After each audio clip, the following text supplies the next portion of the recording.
ଅଗନାୟକନୀ ବନସ୍ତରେ गोटे बिलुआ आउ ता स्त्री रहुथिले। से जो गुंफारे रहुथिले से गुंफाटी थिला बहुत बड़। सकाळ हेले बिलुआ बाहर को पळौथिला आउ संध्या बेलू को फेरुथिला। हेले इत्ते बड़ गुंफा भितरे रही रही बिलुआर स्त्री बिचरा बड़ कष्ट पाउथिला। बिलुआ ता स्त्रीर दुख बुझिपारि संध्या बेलू भल भल खाद्य धरी फेरुथिला। सेई खाद्य को खाई बिलुआर स्त्री बड़ खुशी होउथिला। धीरे धीरे बिलुआ स्त्रीर खाद्य लोभ बढ़िबाकू लागिला। बिलुआ ता स्त्री कौन खाइब सबुदिने गुंफारू बाहरिला बेले ताकू पचारिकी जाउथिला। होइए बाहरिलणी? हाँ, आज तो पाई कौन आनिबी कहूनु? आज ठेकुआ आनिले बहुत भलो हुअंता। ये गोटे कथा।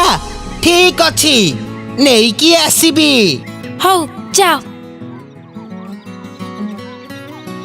बिलुआ गुंफारू चली जिबा परे बिलुआर स्त्री बिचरा एका ही जाए। बिलुआ दिन तमाम बणरे बुलाबुली करी संध्यारे ठेकुआटीए धरी गुंफा को फेरे। आ बिलुआ स्त्री ताकू देखी बड़ खुशी हो जाए।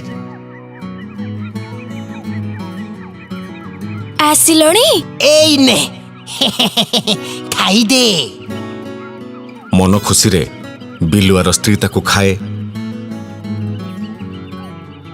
धीरे धीरे बिलुआ स्त्रीर खाद्य लोभ आहुरी बढ़िबाकू लागे। से सबुदिने जहा बराद करे बिलुआ सेया नेकी आसे।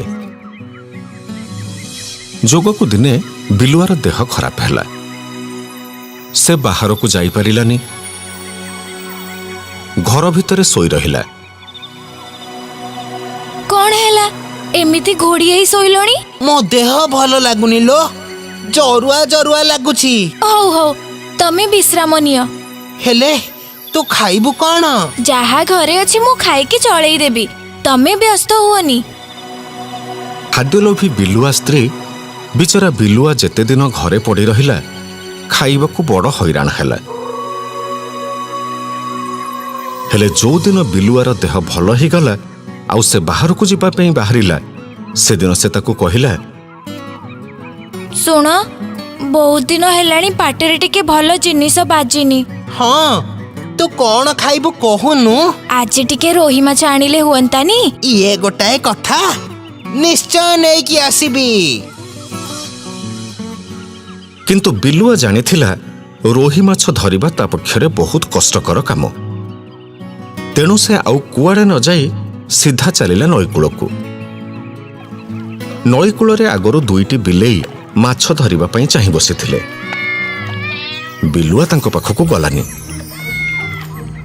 से किछि दूररे गोटिए गछ आढ़ुआଳରେ रही सेमानंक माछ धरिबा शैलीकू लक्ष्य कला। प्रथमे गोटिए बिलेई पानी भितरकू पशिला। गोटिए बड़ रोही माछ सेई पानी बाट देई जाउथिला। बिलेई ताको खप करी माटी बसिला। किंतु माछटी बहुत बड़ थिबारु बिलेई ताको धरि पारिलानी। से आरो बिलेईटी को डाकिला। अरे आसो मते सहाय्य करो। द्वितीय बिलेईटी माछ धरुथिबा बिलेई पाखरे पहुंचिला। आउ दुई जण मिसी माछ को ऊपर को उठे आनिले। एबे बिलुआ गछ आड़ुहालरू बाहर को बाहरी आसिला। माछ गोटाए किंतु बिलेई दीटा होइथिबारु तांकर भाग बंटा हेई पारिलानी। एबे कोन करिबा? माछटा आगो मु धरिली, तू खाली मते सहाय्य करिचो। ना ना, मोर भी माछ दरकार, मु छाड़ीबिनी। बिलुआ भाबिला एटा सुजोग। बिलेईंकर बांट न छिंडुथिबार देखि से जाई पहुंची गला सेठी।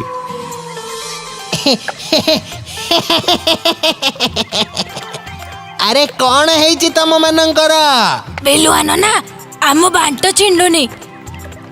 आमे दी जण बिलेई आउ हमर माछ गोटाए। କେମିତି କଣ କରିବୁ? ଆରେ ଇଏ ଗୋଟିଏ କଥା, ମୁଁ ଏମିତି ଭାଗ ବାଣ୍ଟ ଆଗରୁ ବହୁତ କରିଛି। ଦିଅ, ମତେ ଦିଅ। ବିଲୁଆ ନିଜ ପାଖକୁ ମାଛଟା ନେଇ ଆସିଲା। ହେଲେ ଗୋଟାଏ କଥା ମନେ ରଖ, ମୁଁ ବାଣ୍ଟ କରିବି ମାନେ ମୁଁ ବି ଏଥିରୁ ଭାଗ ନେବି। କିଛି କଥା ନାହିଁ, ତମେ ତମ ଭାଗ ନବ। ବିଲୁଆ ଏବେ ପାଟିରେ କାମୁଡ଼ି ମାଛକୁ ଛିଣ୍ଡେଇ 3 ବାଣ୍ଟ କଲା। ଗୋଟିଏ ପଟରେ ନିଜ ଭାଗର ମାଛ ବି ପକାଉଥିଲା। ବିଲେଇମାନେ ସବୁ ଲକ୍ଷ୍ୟ କରୁଥିଲେ। ବିଲୁଆ ମାଛର ସବୁ ଭଲ ଭଲ ଖଣ୍ଡ ତା ପଟରେ ପକାଉଥିଲା। ଶେଷରେ ଦେଖାଗଲା ବିଲୁଆ ପଟରେ ସବୁଠୁ ଅଧିକ ମାଛ। ଏବେ ବାଣ୍ଟ ଛିଣ୍ଡିଲା ତ? ହେଲେ ତମେ ତ ଶୁଣ, ମୋ ସ୍ତ୍ରୀ ମତେ ଘରେ ଚାହିଁ ବସିଛି। ମୁଁ ଗଲେ ଆମେ ସାଙ୍ଗ ହେଇ ଖାଇବୁ। ହେଲେ ଆମର ମାଛ ତ କମିଗଲା। କିଛି କମିନି, ଏକଦମ ଠିକ ଅଛି। ମୁଁ ଯାଉଛି। ଏତିକି କଥା କହି ବିଲୁଆ ଚାଲିଲା ତା ବାଟରେ। ବିଲେଇ 2 ଜଣ କାନ ମୁଣ୍ଡା ଆଉଁସି ଚୁପ୍ ହେଇ ରହିଲେ। ମୁଁ ଅଯଥାରେ ତୋ ସାଙ୍ଗରେ କଳି କଲି। ଭାଗ ବାଣ୍ଟ କରି ଖାଇଥିଲେ ସବୁ ମାଛ ଆମେ 2 ଜଣ ଖାଇଥାନ୍ତେ। ହଁ, ଭଲ ହେଇଥାନ୍ତା। 2 ଜଣଙ୍କ କଳିରେ ତୃତୀୟ ଜଣଙ୍କର ହିଁ ଲାଭ ହୁଏ। ଏକ ଦିନ ତଳର କଥା।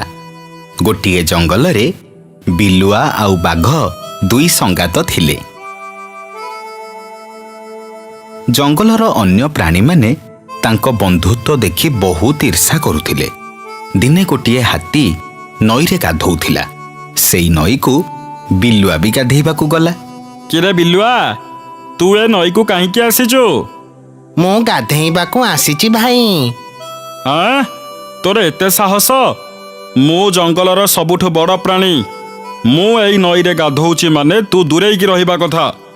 ସାମାନ୍ୟ ବିଲୁଆ ହେଇ ମୋ ସହ ଗାଧେଇବାକୁ ଚାଲି ଆସିଲା। ଦେଖ ହାତୀ ଭାଇ, ଆମେ ସମସ୍ତେ ମିଶିକି ଜଙ୍ଗଲରେ ଚଳୁଛେ। ତେଣୁ ଜଙ୍ଗଲର ସବୁ ଜାଗା ଉପରେ ସମସ୍ତଙ୍କର ସମାନ ଅଧିକାର ଅଛି। ଆଉ କୌଣସି ପ୍ରାଣୀକୁ ଛୋଟ ଭାବିବା ବା କହିବା ହେଉଛି ମୂର୍ଖାମି। ଦିଆସିଲି କାଠି ଛୋଟ ହେଲେ ବି ନିଆଁ ଲଗେଇବାରେ ସାହାଯ୍ୟ କରେ। କ'ଣ ହେଲା? ତୁ ମୋ ସହ ଯୁକ୍ତି କରୁଛୁ? ମୂର୍ଖମାନଙ୍କୁ ଭଲ କଥା ଯୁକ୍ତି ଭଳି ଲାଗେ। ଶରୀର ବଡ଼ ହେଲେ କ'ଣ ହେଲା, ତମର ବୁଦ୍ଧି ବହୁତ ଛୋଟ। ବିଲୁଆ କଥାରେ ହାତୀ ବହୁତ ଜୋରରେ ରାଗିଗଲା। ସେ ବିଲୁଆକୁ ଗୋଟାଏ ଶକ୍ତ ଗୋଇଠା ପକେଇଲା ଯେ ବିଲୁଆ ଉଡ଼ିକି ଯାଇ ବହୁତ ଦୂରରେ ପଡ଼ିଲା। ବିଲୁଆ ସବୁ କଥା ଯାଇ ବାଘ ଆଗରେ କହିଲା। ବାଘ ବିଲୁଆକୁ ସାଙ୍ଗରେ ନେଇ ପଶୁ ସଭାରେ ଯାଇ ପହଞ୍ଚିଲା। 2 ଜଣ ମିଶି ସିଂହ ଆଗରେ ଅଭିଯୋଗ କଲେ। କିରେ ହାତୀ, ଇଏ ଯାହା କହୁଛି ସେସବୁ କ'ଣ ସତ? ମହାରାଜ, ଇଏ ମିଛ କହୁଛି। ମୁଁ ତାକୁ ମୋ ସହ ଗାଧେଇବାକୁ ମନା କଲି ବୋଲି ସେ ମୋ ବୁଦ୍ଧି ଛୋଟ ବୋଲି କହି ମୋତେ ଉପହାସ କଲା। ମହାରାଜ, ଇଏ ମତେ ଆଗ ଛୋଟ ପ୍ରାଣୀ ବୋଲି କହିଲା। ଇଏ ମିଛ କହୁଛି, ମହାରାଜ। ଇଏ ମିଛ କହୁଛି। ସଭାରେ ଦୁହିଁଙ୍କ ଭିତରେ ବହୁତ ସମୟ ପର୍ଯ୍ୟନ୍ତ ଯୁକ୍ତିତର୍କ ଚାଲିଲା। ବିଲୁଆ ହାତୀ କଥାରେ ରାଗିକି ହାତୀକି ବହୁତ ଜୋରେ କାମୁଡ଼ି ପକେଇଲା। ବିଲୁଆ, ସଭାରେ ତୁ ହାତୀ ଉପରେ ଏମିତି ଆକ୍ରମଣ କରି ସଭାର ମର୍ଯ୍ୟାଦା ଭଙ୍ଗ କରିଛୁ। ସେଥିପାଇଁ ତତେ ଦଣ୍ଡ ମିଳିବ। ହେଲେ ମହାରାଜ, ସେ ମିଛ କହୁଛି। କିଏ ମିଛ କହୁଛି କିଏ ସତ କହୁଛି ସେ କଥା ପରେ ବିଚାର କରାଯିବ। ରାଜସଭାରେ ହାତୀ ଉପରେ ଏମିତି ଆକ୍ରମଣ କରି ତୁ ନିଜେ ନିଜକୁ ଦୋଷୀ ବୋଲି ପ୍ରମାଣିତ କରିଦେଇଛୁ। ହେଲେ ଏଇଟା ଅନ୍ୟାୟ ମହାରାଜ। ରାଜାଙ୍କୁ ତୁ ନ୍ୟାୟ ଅନ୍ୟାୟ ପଢ଼େଇବୁ?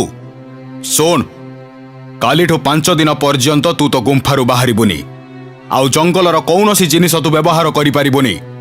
ଯଦି କୌଣସି ପ୍ରାଣୀ ବିଲୁଆକୁ ସାହାଯ୍ୟ କରନ୍ତି ବା ତା ସହ କଥା ହୁଅନ୍ତି, ତେବେ ତାଙ୍କୁ ଜଙ୍ଗଲରୁ ସବୁଦିନ ପାଇଁ ତଡ଼ି ଦିଆଯିବ। ବାଘ ଆଉ ବିଲୁଆ ମନ ଦୁଃଖରେ ରାଜସଭାରୁ ଫେରିଲେ। ବନ୍ଧୁ, ତମ ସହ ହେଇଥିବା ଅନ୍ୟାୟ ପାଇଁ ମୁଁ ବହୁତ ଦୁଃଖିତ।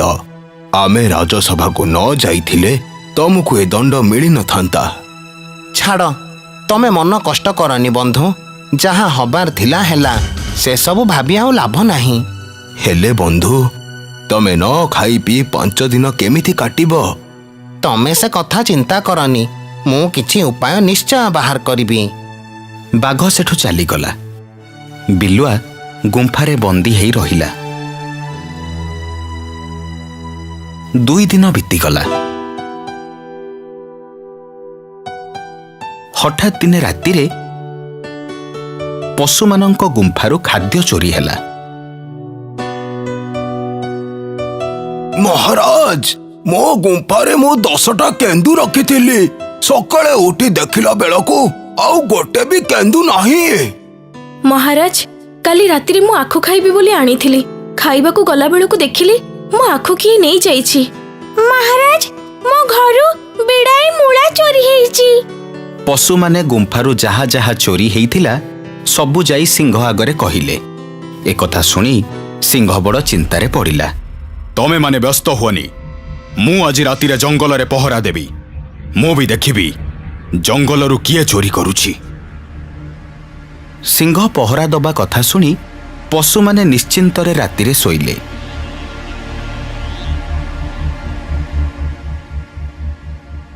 ସିଂହ ରାତି ଅଧ ଯାଏ ଜଙ୍ଗଲରେ ବୁଲିଲା, ହେଲେ କାହାକୁ ବି ଦେଖିବାକୁ ପାଇଲାନି।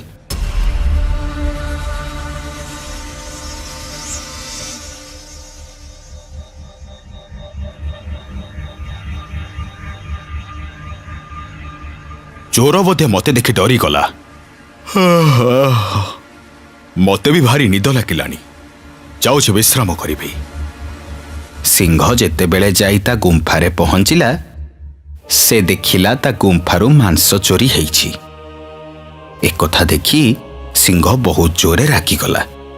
ପରଦିନ ସଭାରେ ସେ ପଶୁମାନଙ୍କୁ ଡାକି ସବୁ କଥା କହିଲା। ମହାରାଜ, ମତେ ଯାହା ଲାଗୁଛି ବିଲୁଆ ଦିନରେ ଖାଇବାକୁ ପାଉନି ବୋଲି ଲୁଚିକି ସମସ୍ତଙ୍କ ଗୁମ୍ଫାରୁ ରାତିରେ ଚୋରି କରୁଛି। ହଁ ମହାରାଜ, ମତେ ବି ସେଇଆ ଲାଗୁଛି। ମୋର ବି କାହିଁ ସେ ବିଲୁଆ ଉପରେ ସନ୍ଦେହ ହଉଛି। ବିଲୁଆକୁ ଡାକ, ଆଜି ମୁଁ ତା ଖବର ବୁଝିବି। ବିଲୁଆ ରାଜସଭାକୁ ଆସିଲା। ନ ଖାଇ ନ ପିଇ ସେ ବହୁତ ଦୁର୍ବଳ ହେଇଯାଇଥିଲା। ବଦମାସ, ତୋର ଏତେ ସାହସ? ତୁ ଶେଷରେ ଜଙ୍ଗଲରୁ ଚୋରି କରି ଖାଇଲୁ? ମହାରାଜ, ମୁଁ ଜଙ୍ଗଲରୁ କିଛି ବି ଚୋରି କରିନି। ମୁଁ ତ ଆପଣଙ୍କ ଆଦେଶ ପାଳନ କରି 5 ଦିନ ହେଲା ପାଣି ମୁନ୍ଦାଏ ବି ପିଇନି। ଦେଖୁଛନ୍ତି ତ ମହାରାଜ, ଚୋରି କରି ଧରା ପଡ଼ିଲାଣି ତଥାପି ମିଛ କହୁଛି। ଛି ଛି ଛି ଛି ଛି ଛି ଛି। କେତେ ଆଉ ତୁ ତଳକୁ ଖସିବୁ? ଏବେ ନିଜ ଭୁଲଟା ମାନୁନୁ। ମୁଁ ଏଯାଏ ଦୋଷୀ ସାବ୍ୟସ୍ତ ହେଇନି ହାତୀ ଭାଇ। ଆଉ ମତେ ଦୋଷ ଦବା ଆଗରୁ ପ୍ରଥମେ ଯାଇ ମୋ ବିରୁଦ୍ଧରେ ପ୍ରମାଣ ଆଣ। ବିଲୁଆ ଠିକ କହୁଛି। ବିନା ପ୍ରମାଣରେ ଆମେ ତାକୁ ଏମିତି ଦୋଷ ଦେବାଟା ଠିକ ନୁହଁ। ମହାରାଜ, ମୋ ପାଖରେ ଗୋଟେ ଉପାୟ ଅଛି। ମୁଁ ଆପଣଙ୍କୁ ଚୋରକୁ ଧରିବାରେ ସାହାଯ୍ୟ କରିବି। କି ଉପାୟ? ବିଲୁଆ ସିଂହ କାନରେ ଉପାୟଟା କହିଲା। ସିଂହ ଉପାୟ ଶୁଣି ସବୁ ପଶୁମାନଙ୍କୁ ଗୁମ୍ଫାକୁ ଫେରିଯିବାକୁ କହିଲା। 2 ଦିନ ବିତିଗଲା। ଜଙ୍ଗଲରେ କିନ୍ତୁ ଚୋରି ବନ୍ଦ ହେଲା ନାହିଁ। ଦିନେ ବିଲୁଆ ଜଙ୍ଗଲରେ ସବୁ ପ୍ରାଣୀମାନଙ୍କ ଆଗରେ ଯାଇ କହିଲା, ଆଜି ମହାରାଜ 5ଟି ମଇଁଷି ମାରି ଗୁମ୍ଫାକୁ ଆଣିଛନ୍ତି। ସତରେ ଆମ ମହାରାଜ ବହୁତ ଶକ୍ତିଶାଳୀ। 5ଟି ମଇଁଷି ଶିକାର କରିବା କ'ଣ ସହଜ କଥା? ରାତି ହେଇଗଲା। ସବୁ ପଶୁମାନେ ସିଂହର ଗୁମ୍ଫା ପାଖରେ ଜଗିଲେ। ବିଲୁଆର ଉପାୟ ଅନୁସାରେ ସିଂହ ଯାଇ ଗୁମ୍ଫାରେ ଲୁଚି ବସିଲା। ସେତିକିବେଳେ ହାତୀ ଆଉ ଭାଲୁ ସିଂହ ଗୁମ୍ଫାକୁ ଚୋରି କରିବାକୁ ପଶିଲେ। ହାତୀ ଆଉ ଭାଲୁଙ୍କୁ ଦେଖି ବିଲୁଆ ସାଙ୍ଗେ ସାଙ୍ଗେ ଚିତ୍କାର କଲା। ସିଂହ ହାତୀ ଆଉ ଭାଲୁଙ୍କ ଉପରେ ଆକ୍ରମଣ କଲା ଆଉ 2 ଜଣଙ୍କୁ ଆହତ କରିଦେଲା। ମତେ କ୍ଷମା କରିଦେ ବିଲୁଆ। ମୁଁ ବିନା ଦୋଷରେ ତତେ ବହୁତ କଟୁ କଥା କହିଛି। ତତେ ମୁଁ ଦଣ୍ଡ ଦେଇଛି। ଶୁଣ, ମୁଁ ଆଜି ଘୋଷଣା କରୁଛି, ଆଜିଠୁ ବିଲୁଆ ଜଙ୍ଗଲର ମନ୍ତ୍ରୀ ପଦବୀରେ ନିଯୁକ୍ତ ହେଲା। ଏଥିରୁ ଆମେ କ'ଣ ଶିଖିଲେ? ଅନ୍ୟର ଅମଙ୍ଗଳ ଚିନ୍ତା କଲେ ଆଉ ମନରେ ଅହଙ୍କାର ରଖିଲେ ଆମେ ନିଜେ ନିଜର କ୍ଷତି କରିବା।